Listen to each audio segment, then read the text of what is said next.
에베소서 1장 1절부터 14절까지인데 우리 다 찾으셨으면 교독으로 제가 한 절 읽고 여러분이 다음 절 읽는 식으로 하겠습니다.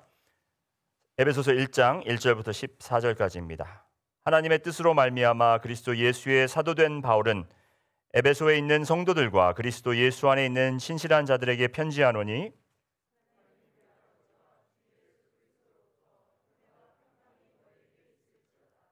찬송하리로다. 하나님 곧 우리 주 예수 그리스도의 아버지께서 그리스도 안에서 하늘에 속한 모든 신령한 복을 우리에게 주시되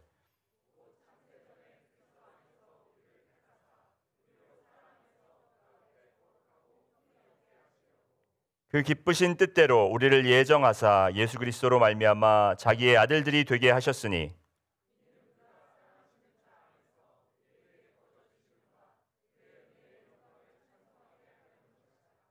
우리는 그리스도 안에서 그의 은혜의 풍성함을 따라 그의 피로 말미암아 속량 곧 죄 사함을 받았느니라. 그 뜻의 비밀을 우리에게 알리신 것이요 그의 기뻐하심을 따라 그리스도 안에서 때가 찬 경륜을 위하여 예정하신 것이니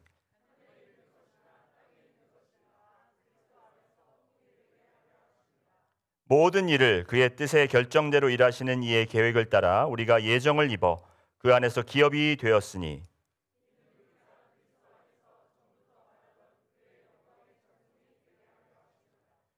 그 안에서 너희도 진리의 말씀 곧 너희의 구원의 복음을 듣고 그 안에서 또한 믿어 약속의 성령으로 인치심을 받았으니 이는 우리의 기업의 보증이 되사 그 얻으신 것을 속량하시고 그의 영광을 찬송하게 하려 하심이라. 아멘. 우리 자리에 앉겠습니다. 오늘부터 이제 에베소서 강해 설교를 시작합니다. 그리스도 안에 In Christ라는 제목으로 이제 강해 설교를 시작하는데 앞으로 한 16주 정도에 걸쳐서 이제 에베소서 강해를 마치게 될 것입니다. 그래서 이제 5월 중순쯤이나 돼야 이제 에베소서 강해가 마치게 되는데 제가 에베소서 강해 설교한다고 작년부터 계속 이렇게 좀 여러분 기대를 이렇게 많이 올려놓은 것 같습니다. 근데 저도 에베소서 강해를 준비하면서 너무 그 기대감에 부풀어 올라왔었습니다. 왜냐하면 이 에베소서라는 것은 교회에 대해서 우리가 성경적으로 교회론에 대해서 배운다라고 생각하시면 될 것입니다. 우리가 교회에 대해서 이미 알고 있고 여러분도 또 교회 생활을 오래 하셨기 때문에 뭐 교회에 대해서 뭐 더 배울 게 있나 웬만한 거 교회에 대해서 다 알고 있는데라고 생각하실 수 있겠지만 여러분이 아마도 경험하고 체험하셨던 교회는 이렇게 하는 것이 제대로 된 교회이다라고 생각하는 그 사상이 와르르르 무너지기를 저는 소원합니다.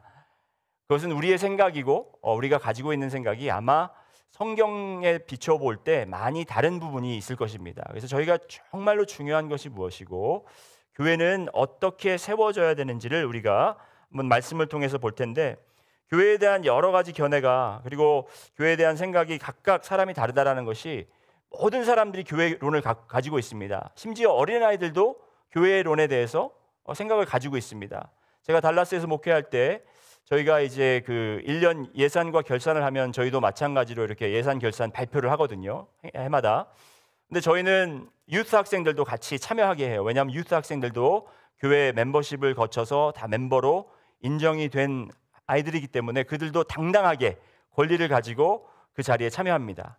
그런데 저희 이제 재정부장 집사가 나와서 이제 결산을 하면서 2018년도에 헌금이 얼마나 들어왔는지를 이제 보고를 하는데 그 보고하고 있는데 제 뒤에 이제 제 아들하고 그 친구들이 쭉 앉아 있었는데 제 아들 친구가 옆에서 제 아들한테 이렇게 옆으로 기울이더니 Your dad is rich 그러더라고요.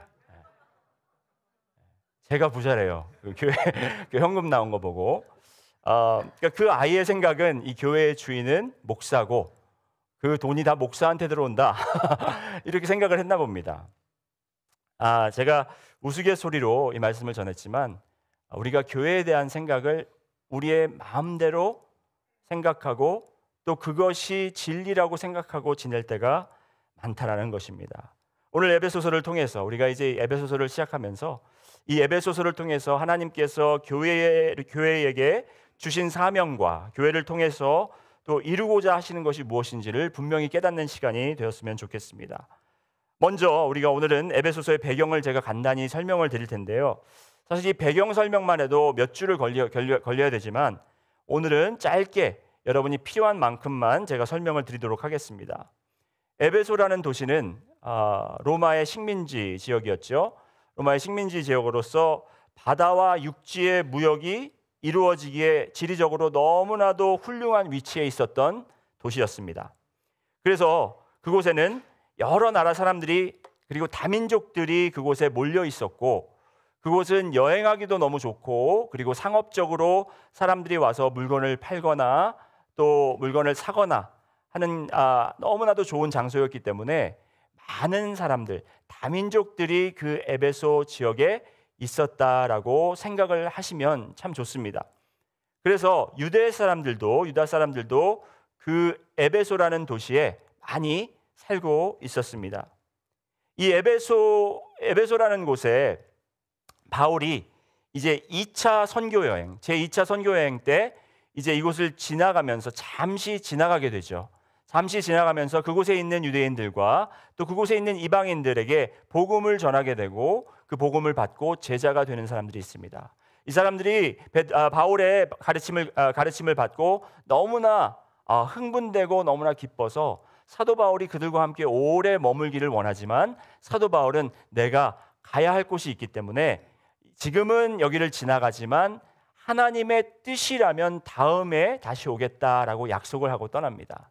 사도 바울은 자기가 계획해서 가는 것이 아니라 하나님이 길을 열어주시면 가시고 자기가 원해도 하나님이 길을 열어주시면 가지 않는 그런 사람이었죠. 그래서 제3차 이제 전도 여행 때 그가 약속한 것도 있고 하나님이 보내셨기 때문에 이제 다시 에베소에 돌아오게 돼서 그곳에서 3년을 머물면서 성경을 가르치게 됩니다. 그래서 이제 에베소에서 여러 가지 사건들이 있는데 거기서 이제 에베소 중심 지역에서 가르치질 못하고 그곳에서 한 2년간 두란노라는 곳에서 성경을 가르치는 것을 우리가 알고 있습니다. 자, 그 에베소를 3년 동안 머물면서 이렇게 열심히 말씀을 가르치고 또 목양을 하고 제자 훈련을 하고 교회를 튼튼하게 세우고 있는 가운데 이제 그 에베소를 떠나게 되고 에베소를 떠난 지 한 6년 정도 지난 시기에 그가 로마 감옥에 갇히게 됩니다. 그래서 그 로마 감옥에서 4권의 편지를 쓰게 됩니다. 그 4권 중에 하나가 바로 에베소서, 그렇죠? 여러분이 잘 아시는 오늘 우리가 제가 소개해드린 이 에베소서가 그 중에 하나였고 또 나머지는 빌립보서, 골로새서, 그다음에 빌레몬서가 쓰여지게 됩니다.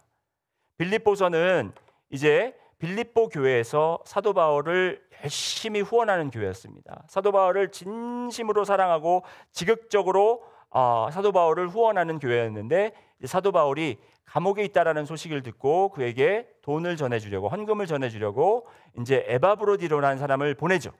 근데 오는 과정에서 그 사람이 에바브로디도가 굉장히 심히 아픕니다.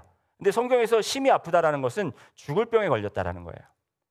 그래서 이 죽을 병에 걸린 사람이 있고 또 이 돈을 전하러 간 사람이 돌아오는 게 더뎌지니까 이제 빌립보 교회가 걱정을 한 거예요. 돈을 갖고 튀었나?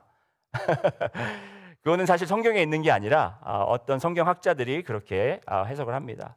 그래서 사도 바울이 빌립보 교회에 에브라디도가 지금 잘 있고 하나님의 긍휼 때문에 이가 치유받고 하나님의 기적적으로 이는 지금 낫고 있다 하면서 이제 격려의 말씀을 전하는 것이 바로 빌립보서이고, 그리고 이제 에베소서와 골로새서와 빌레몬서 이 3개의 편지는 한꺼번에 두기고라는 사람과 그리고 여러분이 잘 아시는 오네시모라는 사람에게 그 손에 주어져서 이 편지를 가져다 주게 합니다.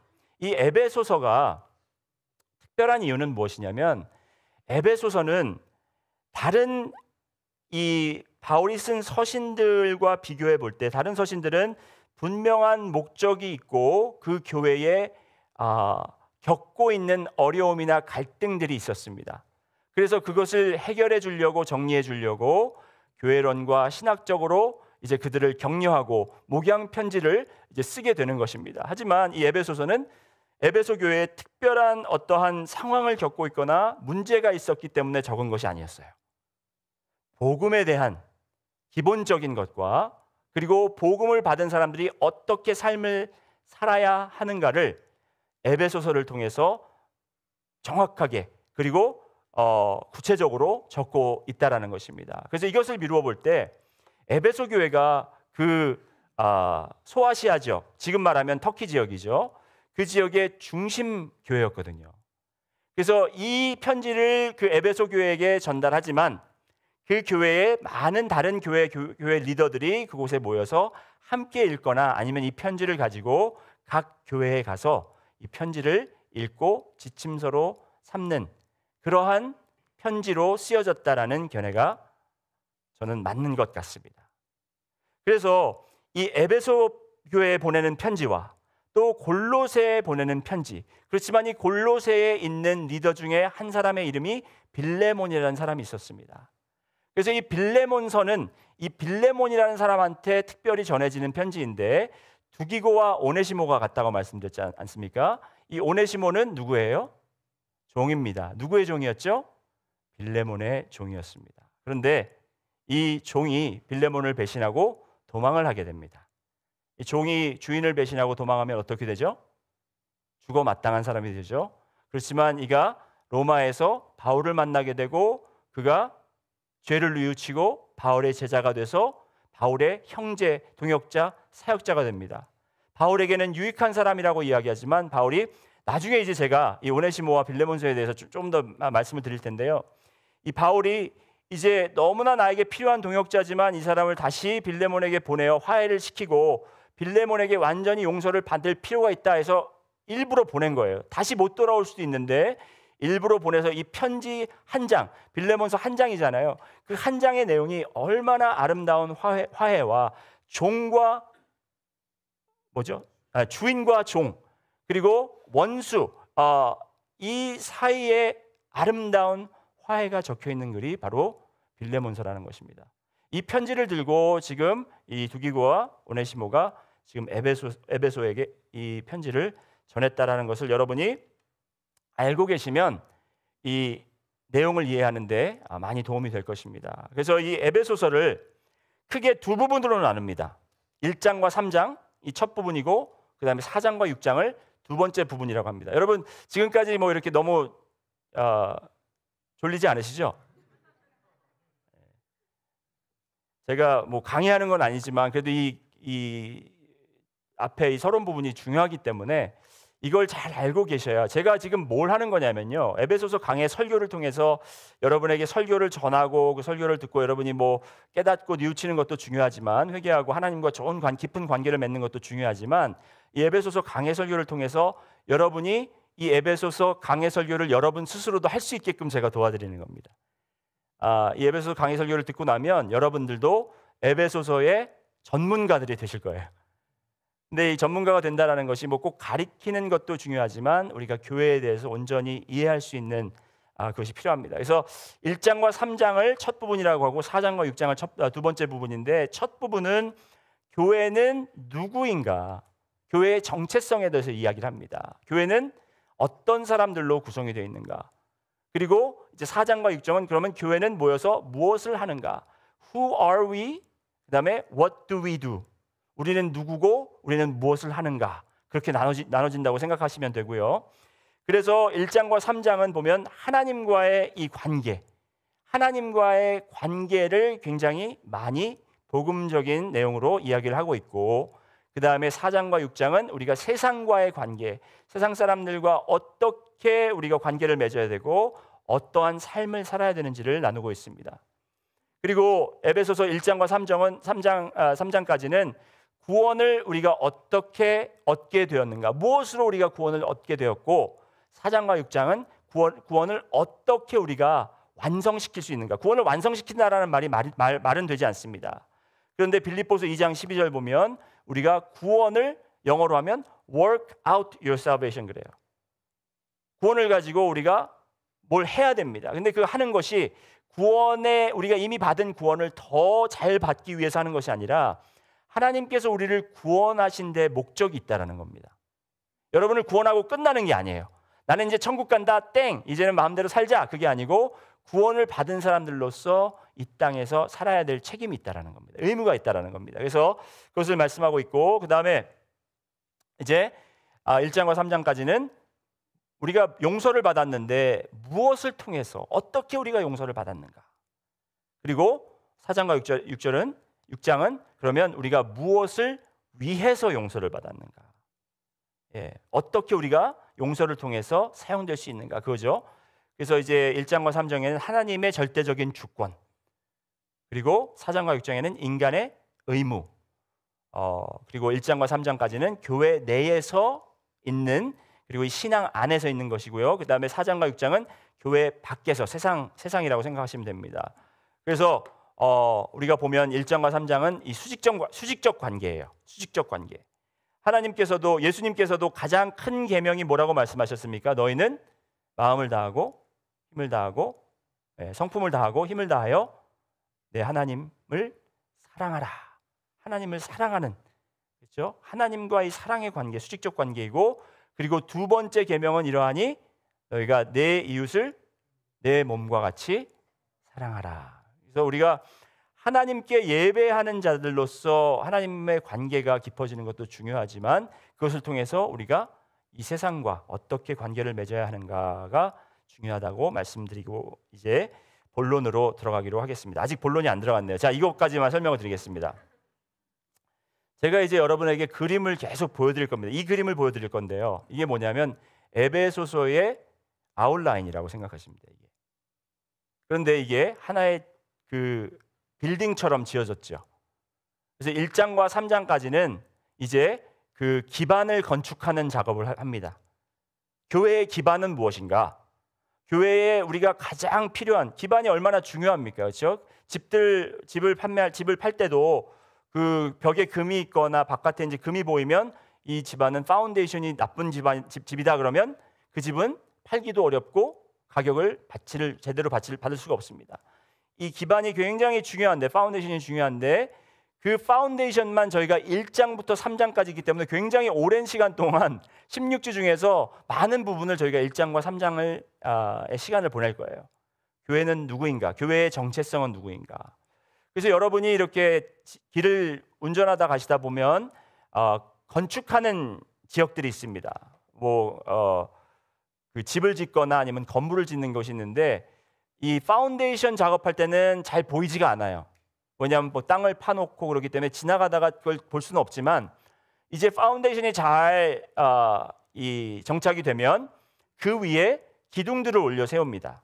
이 기둥 올려 세우는 게 4장 말씀에 나오는, 4장 말씀에 보면 walk this way, walk in this manner, walk in 이렇게 이 행하라, 행함에 대해서 네 가지를 말씀을 하시는데, 이것이 이제 우리의 행함이 그냥 그리스도인이라고 해서 이렇게 하십시오 저렇게 하십시오 하고 끝나는 게 아니라, 우리가 누구인지를 분명히 파운데이션이 잘 깔린 상태에서 그 위에 우리의 행함을 세워놓는 것입니다. 행함이 올라갈 때 이제 지나가면서 여기 이제 뭘 짓는구나 알 수 있는 것처럼, 우리 성도들도 우리의 정체성, 교회인 정체성을 온전히 굳건히 세운 다음에 우리의 행함을 그 위에 세우면, 그때야 비로소 사람들이 보고 이 교회가 뭘 하는구나, 이렇게 하고 있구나라는 것을 이제 볼 수 있다라는 것입니다. 그래서 이 기둥 위에 여기 크로스 빔이라고 있죠. 이 크로스 빔은 뭐냐면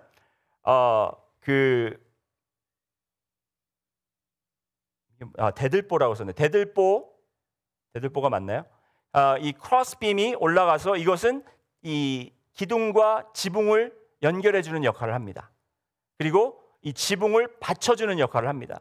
이게 뭐냐면 바로 우리의 인간들 사이의 관계를 말하는 거예요. 그래서 우리가 또 베드로전서에서도 배웠지만 남편과 아내의 관계, 베드로전서에 나온 그 관계와 이 에베소서에 나오는 관계에 약간의 차이가 있습니다. 제가 그걸 알려드릴 텐데, 하여튼 그 관계가 있고요. 그 위로 이제 6장이 올라가는데 그것이 이제 지붕이 됩니다. 우리가 보여지는 것, 세워지는 것도 중요하지만 우리가 교회로 세워질 때 우리는 항상 어디 속에 존재하냐면 어디 속에 거하냐면 영적 전쟁에 거하게 됩니다. 그 영적 전쟁의 비와 천둥과 눈과 이 기후들이 거세게 몰아칠 때 이것을 덮어주고 이것을 보호할 수 있는 것이 바로 영적 무장함이에요. 그게 이제 6장에 나오는 겁니다. 그래서 이 그림을 여러분들이 분명히 가지고 계시고요. 이거 어디서 찾아봐도 아마 못 찾으실 거예요. 왜냐면 제가 카피라이트를 가지고 있기 때문에.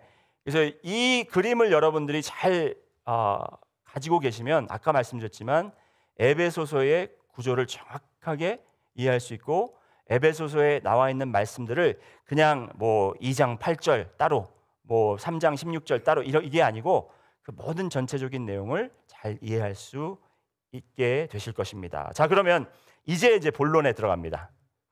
네, 본론에 들어갑니다. 근데 본론부터 결론까지 짧으니까 괜찮습니다.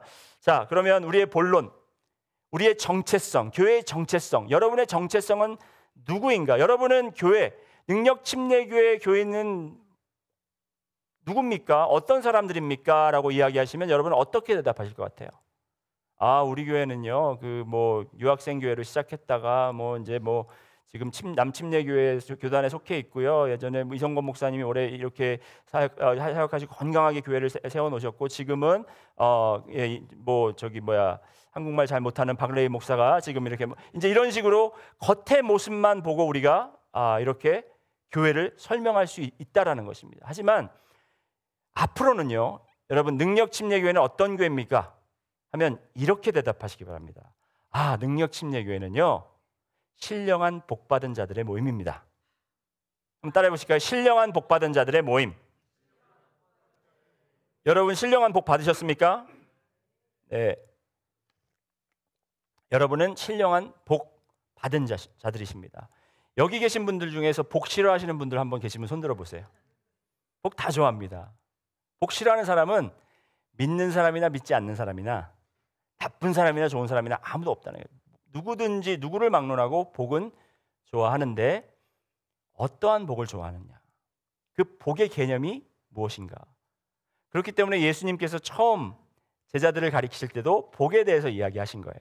산상수훈에서 복 있는 자들은 하면서 복에 대한 개념을 바꿔 놓으시는데 우리가 복이라고 생각하면 우리는 어렸을 때부터 여기 계신 분들은 다 잘 아시겠지만 저희도 어렸을 때 제가 한국에서 살할 때 구정이 되면 저희 식구들이 다 한 집에 모여서 저희 아버지가 장남이셨기 때문에 저희 집으로 다 모였습니다. 할아버지 할머니도 같이 저희가 모시고 있었기 때문에 저희 집으로 온 식구들이 다 모여요. 그러면 이제 저와 저희 누님 그리고 저기 가족 사촌들이 다 한복을 입고 이제 어른들 앞에 가서 새해 복 많이 받으세요 하고 절을 합니다. 그리고서는 이제 복주머니를 딱 열면 거기다 너희들도 복 많이 받아라 하고 돈을 넣어줍니다. 이 복이라는 거, 왜 그게 복주머니일까? 왜 새해 복 많이 받으라고 그러고 우리도 복 받으라고 하면서 돈을 줄까? 그게 어려서부터 습관화가 되다 보니까 돈이 많으면 복 받은 거구나. 그렇게 생각을 제가 어쩔 수 없이 하게 된 겁니다. 복과 돈, 복과 좋은 것. 그러니까 나에게 좋은 일이 있거나 나에게 뭐 좋은 일들이 가득 채워지면 그것은 복 받은 것이고 그렇지 않으면 복을 덜 받거나 복을 못 받은 것이라고 생각할 수 있습니다. 그래서 그 우리가 세상에서 생각하고 있는 그러한 복에 대한 복과 우리가 오해가 없기 위해서 사도 바울은 오늘 분명히 이야기하는 것이 돈의 복, 물질의 복이다? 아닙니다. 건강의 복이다? 아닙니다. 세상 지위의 복이 성공에 대한 복이다? 아닙니다. 어떠한 복이냐? 신령한 복입니다. 따라해 보실까요? 신령한 복. 에베소서 1장 3절에 찬송하리도다 하나님 곧 우리 주 예수 그리스도의 아버지께서 그리스도 안에서 하늘에 속한 모든 신령한 복으로 우리에게 복 주시되. 여러분은 이미 이 신령한 복을 받으셨습니다. 아멘. 신령한 복을 받으셨습니다. 기쁘십니까? 별로 기쁘지가 않은 것 같아요. 왜냐하면은 제가 뭐 복을 받았다고 하지만 어제랑 조금 아까랑 저랑 지금의 저랑 별로 차이가 없거든요. 그거는 왜냐하면 여러분이 이 신령한 복이 어떤 건지 아직 잘 모르시기 때문에 그런데 제가 오늘 여러분이 이미 받으신 이 신령한 복이 무엇인지를 알려드리도록 하겠습니다. 바울이 에베소 교회에 이제 더 나아가서 모든 성도들에게 말하는 신령한 복은 영적인 복을 이야기하는 것입니다. 그렇다면 왜 우리가 신령한 복을 받았다고 합니까? 사도 바울은 무엇을 근거로 여러분과 제가 신령한 복을 받은 자다라고 이야기를 합니까? 첫 번째, 우리는 그리스도 안에서 새로운 정체성을 갖게 되었기 때문에, 아까도 말씀드렸지만 지금은 우리가 이 기초 작업을 하고 있습니다. 기반을 세우고 있습니다. 자, 여기에 한 부분이 우리의 정체성인데, 그 새로운 정체성이 누구냐? 우리는 누구냐? 바로 신령한 복을 받은 자들인데, 신령한 복이라는 것은 첫 번째로 택함을 받은 자라는 것입니다. 여러분은 택함을 받았습니다. 여러분은 택함을 받았어요. 1장 4절 보시겠습니다. 함께 읽어보실까요? 시작. 곧 창세전에 그리스도 안에서 우리를 택하사 우리로 서로 사랑 안에서 그 앞에 거룩하고 흠이 없게 하시려고. 자, 여기서 말씀하시는 그 택하심은 하나님께서 여러분을 이미 아시고 택하셨다라는 것입니다. 하나님의 택하심이 어떠한 택하심을 이야기하는지 한번 말씀을 통해서 더 보시겠는데, 첫 번째로 에베소 1장 5절 말씀 보시면 그 기쁘신 뜻대로 우리를 예정하사 예수 그리스도로 말미암아 자기의 아들들이 되게 하셨다. 이 말씀 자체 내에 너무나 크고 놀라운 비밀들이 담겨 있습니다. 하나님의 기쁘신 뜻, 다시 말씀드리면 하나님께서 가지고 계신 그 뜻, 앞으로 어떻게 행하실 것이 기쁘다라는 거예요. 즐겁다라는 거예요. 그것은 선하다라는 것입니다. 그 뜻대로 우리를 예정하셨다고 그럽니다. 자, 하나님의 계획에 따라 우리를 택하셨고요. 두 번째로는 에베소서 1장 11절 보시면 모든 일을 그 마음의 원대로 역사하시는 자의 뜻을 따라 우리가 예정을 입어 그 안에서 기업이 되었으니. 자, 이 말씀 두 개, 지금 5절과 11절을 다시 한번 우리가 보면서, 영어로 보면 더 확실하게 나오죠. According to the plan of him, 그 다음에 이제 purpose of his will이 나옵니다. According to the plan, 하나님의 계획에 따라서 여러분이 택함을 받은 거예요. 하나님이 갑자기 여러분을 보시고 얘를 택할까 말까 고민하시다가 갑자기 택하시는 게 아니고, 여러분이 이미 태어나시기도 전에, 더 나아가서 여러분이 하나님께서 이 온 우주 만물을 창조하시기 전부터도 여러분을 택하셨다라는 겁니다. 놀랍지 않으세요, 여러분? 이거는 정말 우리가 상상할 수도 없는 특권입니다. 하나님께서 이 암흑과 혼돈, 이 공허함에 창조되기 전의 상태 속에서 하나님께서 이제 내가 창조를 해야 되겠다 하실 때 벌써 이미 여러분을 생각해 놓으셨다라는 거예요. 믿어지지가 않으시죠, 여러분? 그게 어떻게 그렇게 가능합니까? 하나님이니까 가능합니다. 하나님의 계획 때문에 여러분이 선택을 받았던 거고요, 이미. 그리고 여기 끝에 보면 purpose of his will 나오죠. 하나님의 뜻의 계획, 목적을 달성하기 위해서 여러분이 택하심을 받은 거예요. 하나님께서는 창조를 하시기 전에 내가 이렇게 창조하면 좋겠다, 그러면은 어떻게 될지 궁금하다, 이렇게 생각하신 게 아니에요.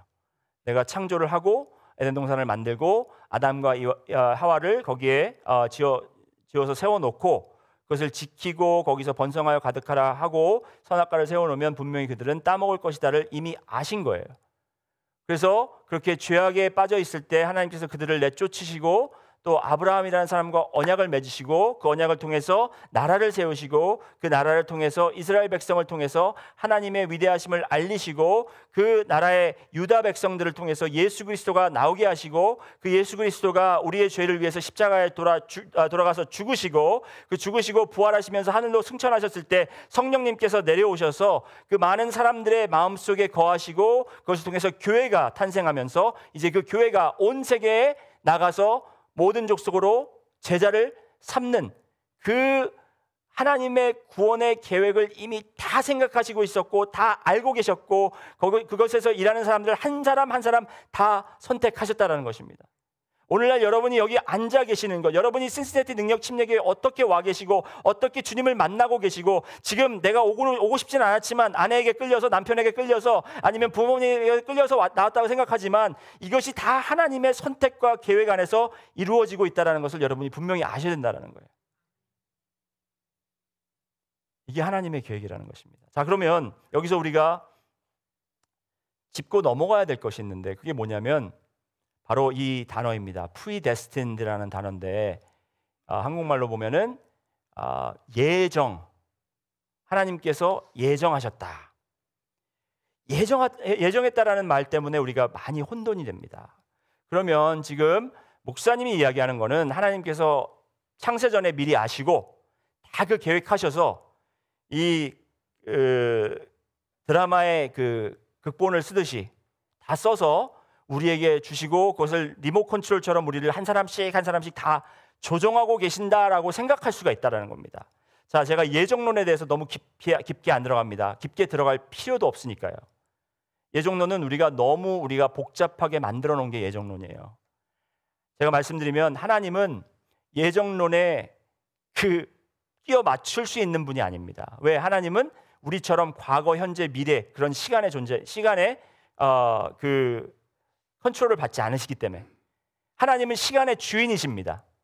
하나님은 내가 이랬었지 지금은 이렇다 이렇게 말씀하지 않고, 하나님은 모든 것이 그 순간에 이루어지는 것이고 그 모든 것을 알고 계시다라는 겁니다. 우리가 다만 그런 하나님, 무한하신 하나님을 우리가 설명하려고 하고 이해하려다 보니까 하나님께서 예정하셨다라는 단어를 할 수 없이 사용하게 되는데, 그 예정이라는 것은 하나님께서 아시고 우리를 이렇게 퍼펫처럼 아니면 리모트 컨트롤처럼 이렇게 조정하고 계시는 것이 아니다라는 것을 여러분이 분명히 아셔야 된다라는 것입니다. 여러분, 하나님께 조정받는 게 아니에요. 다만 하나님의 섭리와 계획 안에서 지금 여러분은 움직이고 계시고 그 안에서 활동하고 계시는 것입니다. 이것은 바로 하나님께서 그 뜻과 계획 안에서 여러분을 선택하셨기 때문에 그 일이 지금 일어나고 있다는 것을 분명히 아시면 되겠습니다. 너무 어려운가요? 쉽죠? 네. 제가 그래요. 신학생들한테 나한테 신학 배우면 너희들 굉장히 쉽게 배울 수 있는데 너무 어렵게 신학을 하려고 한다. 자, 그러면 우리는 택함을 받았죠. 두 번째는 우리는 구속을 받았습니다. 속죄함을 받았습니다. 구속을 받았다라는 말보다 속죄함을 받았다라는 말이 좀 더 어울릴 것 같습니다. 속죄함을 받았습니다. redeemed. 자, 그러면 우리가 속죄함을 받았다라는 것이 어떤 말씀이냐면, 제가 하나 예가 있었는데 그걸 스킵했네요. 괜찮습니다. 시간상. 그럼 속죄함으로 넘어가서 1장 7절과 8절 말씀 보시면, 우리가 그리스도 안에서 그의 은혜의 풍성함을 따라 그의 피로 말미암아 구속 곧 죄 사함을 받았으니 이는 그가 모든 지혜와 총명으로 우리에게 넘치게 하사. 우리는 택하심을 받았고 우리는 구속함, 속죄함을 받았습니다. 그것이 여러분의 정체성이에요. 자, 따라해 보실까요? 나는 택함을 받았다. 그리고 나는 속죄함을 받았다. 여러분의 이제 새로운 정체성은 택함을 받은 자, 속죄함을 받은 자입니다. 이것이 왜 중요한지를 말씀드릴 텐데, 우리가 복음에서 빠질 수 없는 내용이 무엇입니까, 여러분? 복음에서 우리가 빼놓으면 안 되는 내용이 뭐예요? 인간이 태어날 때부터 스스로 해결할 수 없는 문제인 죄입니다. 우리는 이 죄에서 우리 스스로를 구해낼 수가 없고, 죄의 결과로 우리가 당해야 하는 그 영원한 멸망 속에서 벗어날 수 있는 힘이 우리 스스로 없다라는 것입니다. 그렇지만 그 죄의 문제가 해결되지 않으면 우리는 영원한 형벌을 받게 된다라는 것입니다.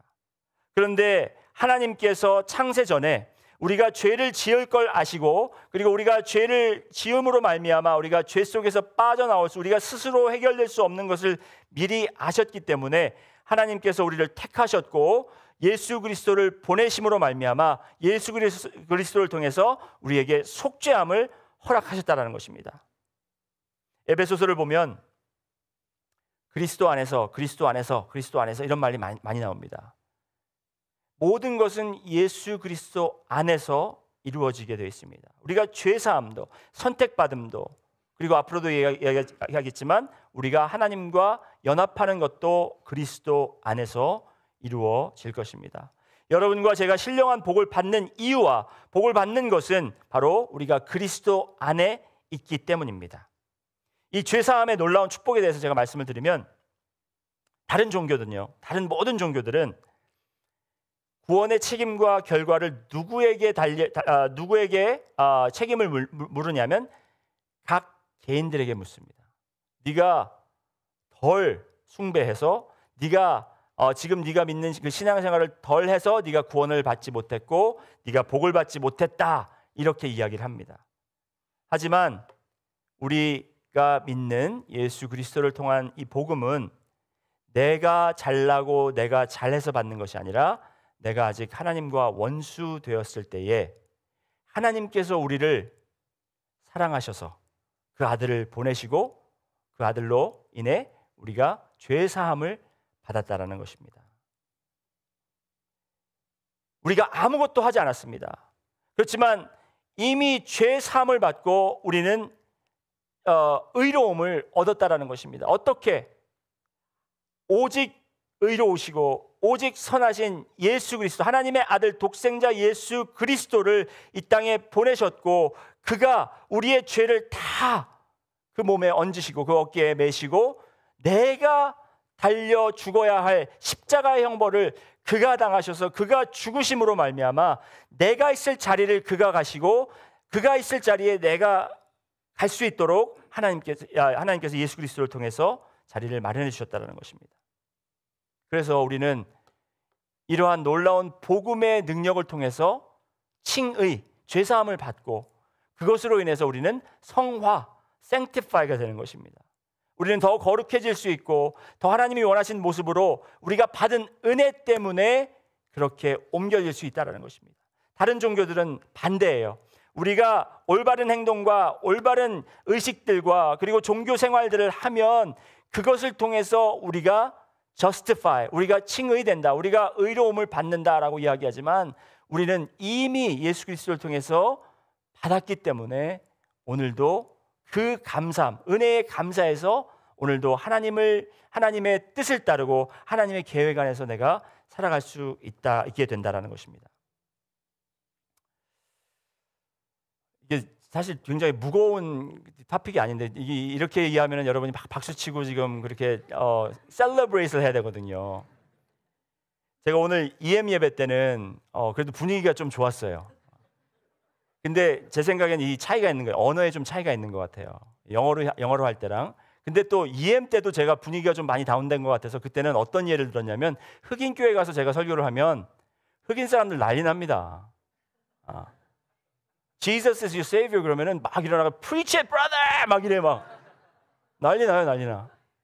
근데 여러분들은 구원 받았습니다 그러면 그러려니 그거 뭐 대단한 거라 이런 식으로 앉아 계시면 안 되죠. 여러분 파악하셨겠지만 저는 반응을 굉장히 좋아해요. 여러분이 반응을 어떻게 하시느냐? 조금 여러분이 약간 지루하다, 심심하다 그러면 여러분보다 옆에 계신 분들은 얼마나 더 심심하겠습니까? 그럴 때 여러분이 좀 교회 전체적인 분위기를 살린다고 생각하시고 아멘도 좀 더 크게 하시고,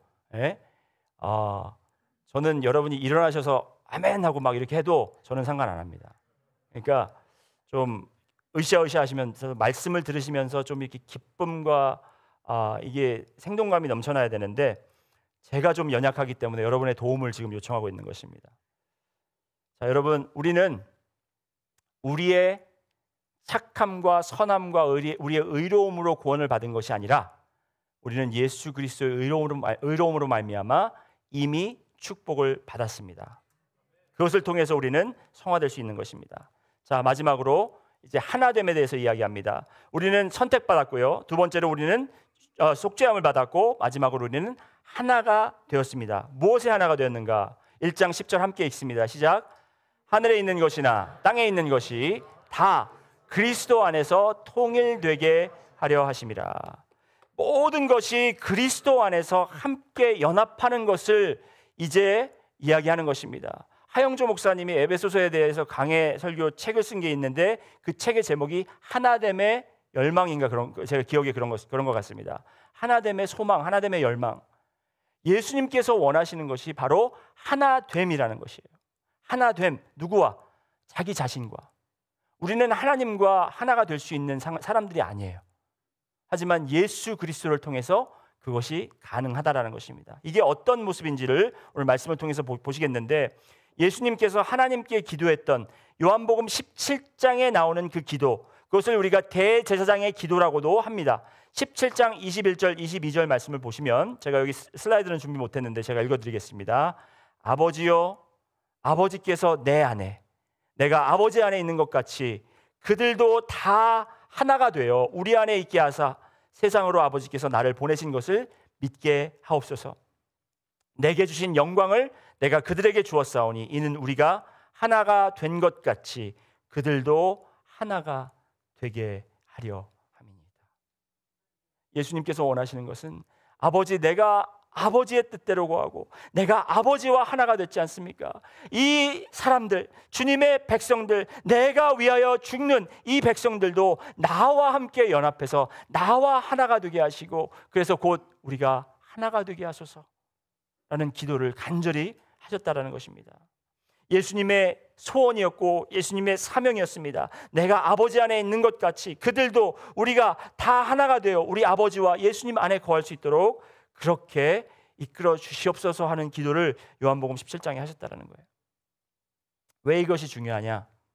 보세요 여러분, 이것이 얼마나 축복된 것을 제가 보여드리겠습니다. 하나된, 예수님과 하나 되는 것이 왜 축복인가? 11절 말씀 보시겠습니다.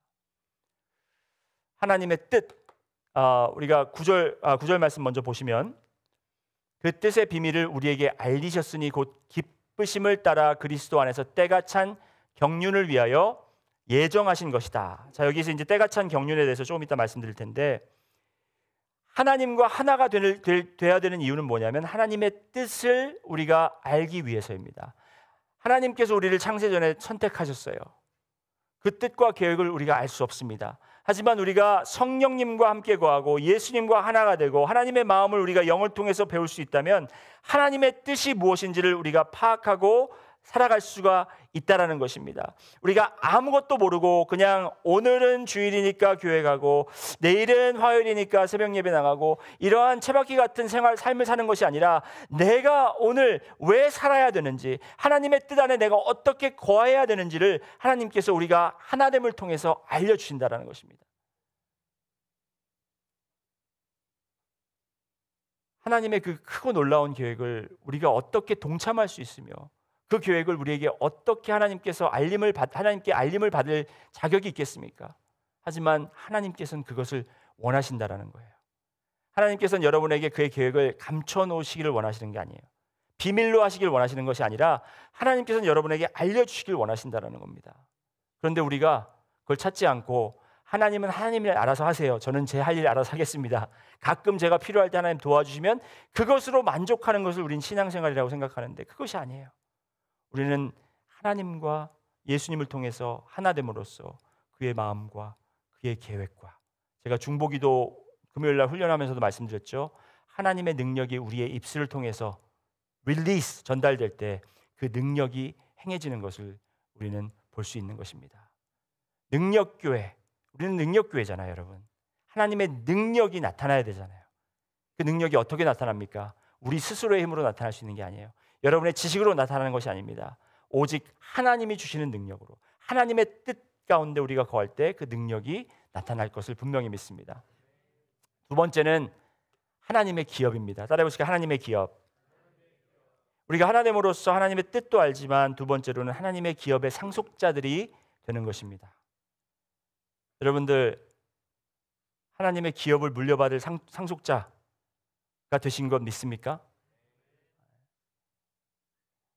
여기 만약에 빌 게이츠가 여러분 이름 하나씩 써가지고 내 모든 재산을 상속하겠다라고 했으면 여러분 아마 그렇죠. 네, 자리에서 아마 굴러 떨어지셨을 거예요.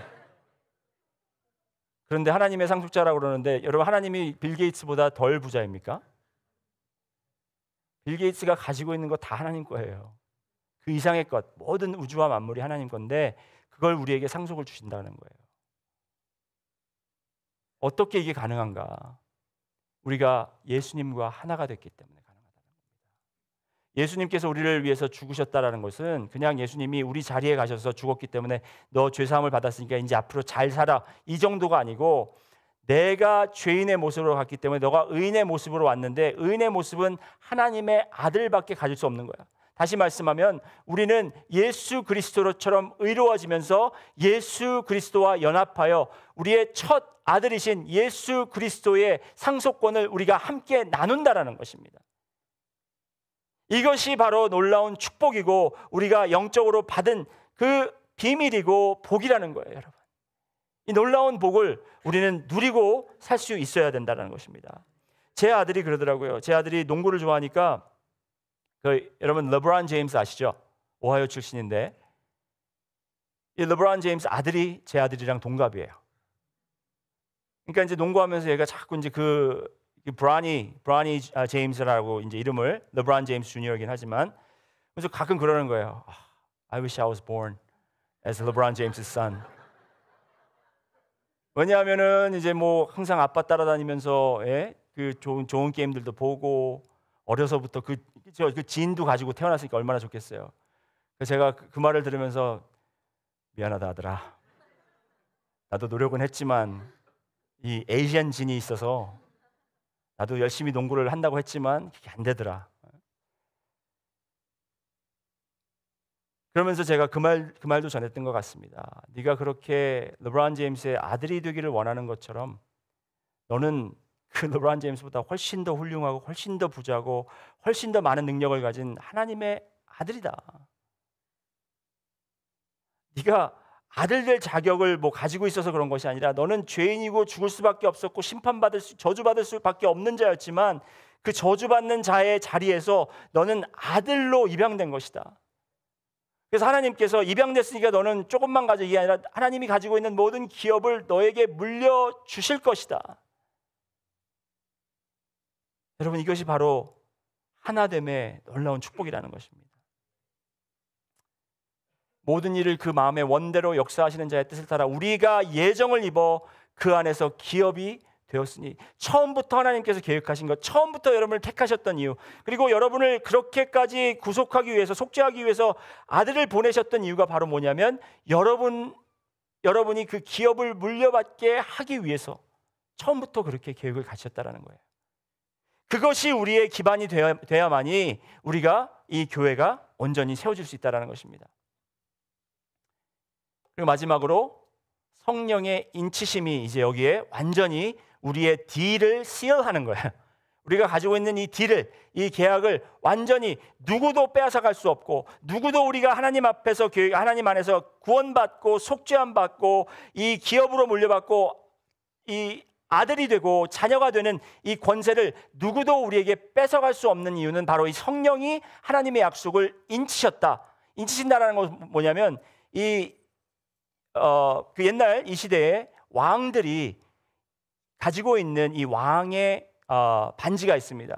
그 반지를 가지고 이 왕의 물건이나 왕의 약속들이 있으면 그것을 이렇게 왁스를 해가지고 거길 인을 친다고 그러죠. 그렇게 하면 그것은 누구도 풀 수 없고 왕의 명령 없이는 누구도 바꿀 수가 없는 거예요. 여러분은 예수 그리스도의 보혈의 피로 말미암아 왕의 이 반지의 시어, 인치심을 받은 여러분이라는 것입니다. 어느 누구도 여러분을 주님의 사랑에서 떼어갈 수가 없는 거예요. 그런 사랑을 우리는 받고 있다는 것입니다. 이것이 바로 하나님의 계획이고 여러분의 정체성이라는 것입니다. 택함을 받으셨고 구속을 받으셨고 하나가 되어서 하나님의 뜻을 알고 하나님의 기업을 물려받고 성령의 인치심으로 우리는 어떠한 상황 속에서도 우리가 구원을 잃지 않고 하나님의 주신 특권을 누리고 살 수 있다는 것입니다. 그 안에서 너희도 진리의 말씀 곧 너희 구원의 복음을 듣고 그 안에서 또한 믿어 약속의 성령으로 인치심을 받았다라고 성경은 이야기하고 있습니다.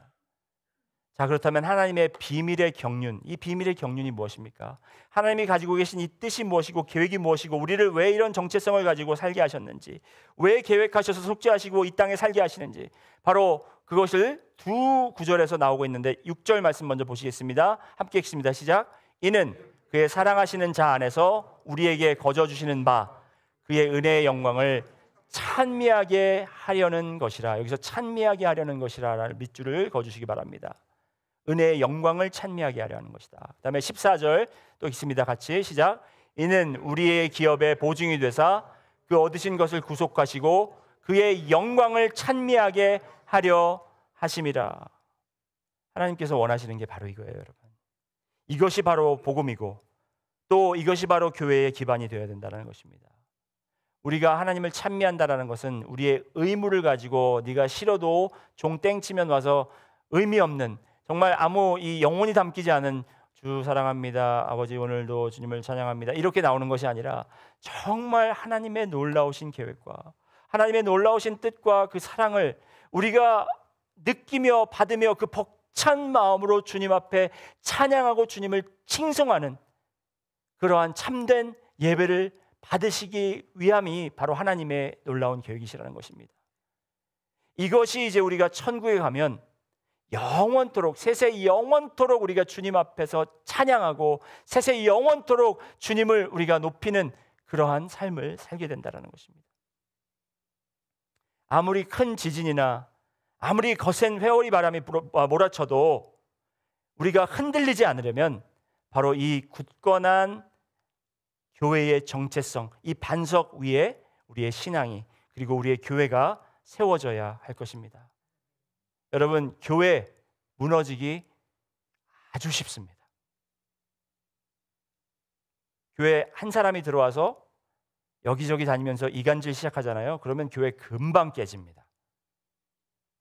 우리가 깨지지 않으려면, 우리가 굳건히 서려면 여러분이 그 말에 귀를 기울이는 것이 아니라 하나님의 약속, 우리의 정체성 위에 굳건히 세워지시는 여러분들이 한 사람 한 사람이 되면서 그 모임이 되어야만 우리가 정말 오랫동안 보존되고 오랫동안 하나님의 약속을 행하고 실행하는 교회가 될 것인, 참된 교회가 될 것임을 우리가 분명히 믿습니다.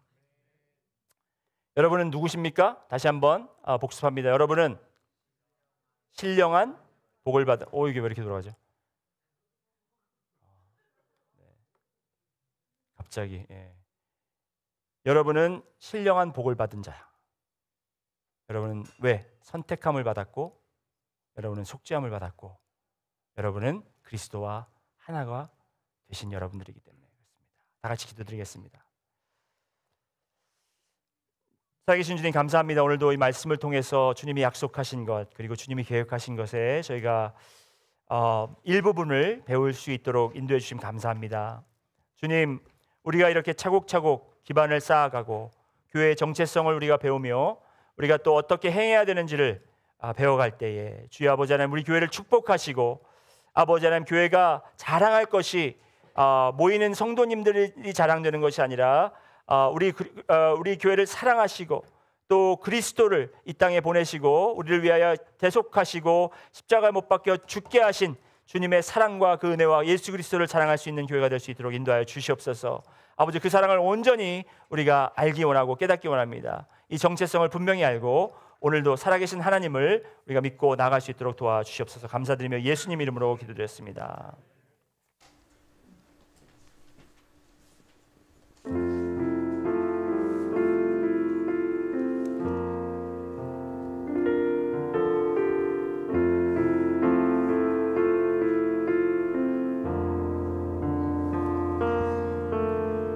아버지 사랑 내가 노래해,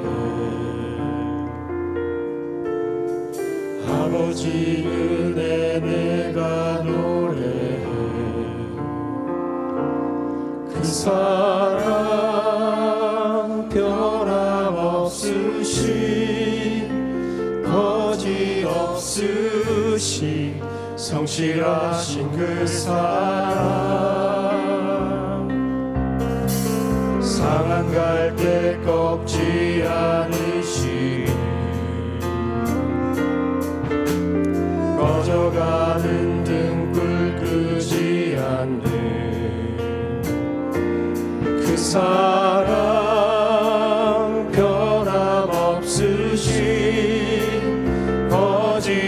없으신 성실하신 그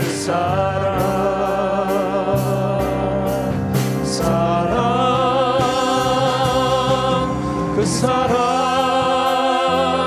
날 위해 죽으신 날 위해 다시 사신 예수 그리스도 다시 오실 그 사랑 죽음도 생명도 천사도 우리 다 같이 자리에서 일어나시죠. 하늘의 어떤 권세도 끊을 수 없는 영원한 그 사랑 예수. 다시 한번 하겠습니다. 아버지 사랑 노래. 아버지 사랑 내가 노래해 아버지 은혜 내가 노래해 그 사랑 변함없으신 거짓 없으신 성실하신 그 사랑 상한 갈 때 꺾지 않으시고 상한 갈 때 꺾지 않으시는 꺼져가는 등불 끄지 않는 그 사랑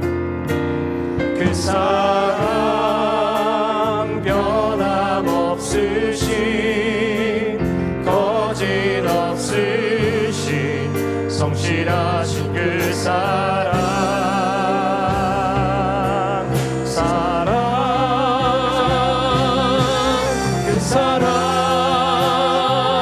날 위해 죽으신 날 위해 다시 사신 예수 그리스도 다시 오실 그 사랑 죽음도 생명도 천사도 하늘의 어떤 권세도 끊을 수 없는 영원한 그 사랑 그 사랑 날 위해 다시 사신 예수 그리스도 다시 오실 그 사랑 죽음도 생명도 천사도 하늘의 어떤 권세도 끊을 수 없는 영원한 그 사랑 예수 영원한 그 사랑 예수 영원한 그 사랑 예수. 이 시간도 주님 우리가 주님 앞에 고백하며 나옵니다. 누구도 우리를 주님께서 끊을 자가 없고 우리를 주님과 떨어뜨려 놓을 자가 없습니다. 우리 스스로가 그것을 깨닫고 주님 앞에 더욱더 나아갈 수 있는 저희들 될 수 있도록 인도하여 주시옵소서. 이 시간 우리가 그런 마음 결단하며 우리의 마음과 몸과 정성과 또 우리의 헌금까지 주님 앞에 가지고 나왔습니다. 주님 그 드린 손길 위에 주님께서 축복하시고 또 드려진 물질과 또 드려진 삶과 우리의 헌신을 주님께서 받아주시며 축복하여 주셔서 우리가 더 나누고 더 누릴 수 있는 저희들 될 수 있도록 인도하여 주시옵소서. 또 이 물질이 사용되는 곳곳마다 주님의 영광 드러나게 하시고 또 아버지 하나님 그 영광의 빛을 통하여 아직도 주님을 모르는 그 하나님의 뜻과 계획 안에 있지만 아직도 본인들이 그곳에 있다라는 것을 깨닫지 못하는 자들도 깨달음을 가지고 주님 앞에 돌아올 수 있도록 인도하여 주시옵소서. 감사드리며 예수님 이름으로 기도드렸습니다. 아멘.